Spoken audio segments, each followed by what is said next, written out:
Understanding the role of a business analyst. Business analyst responsibilities. Analyzing business processes. Business analysts are responsible for analyzing current business processes to identify areas for improvement.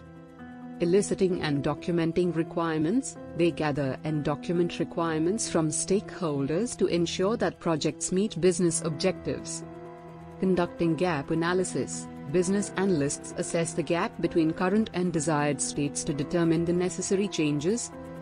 Business analyst skills. Analytical thinking. Business analysts must have strong analytical skills to identify problems and develop solutions. Communication. Excellent communication skills are essential for business analysts to convey complex information clearly. Technical aptitude. Understanding technical concepts is crucial for business analysts working on IT projects. Business analyst role in organization.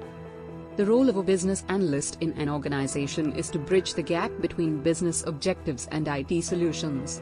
They work closely with stakeholders to gather requirements, analyze data, and recommend solutions that align with organizational goals. Conclusion. In conclusion, the role of a business analyst is integral to the success of organizations in today's competitive business landscape.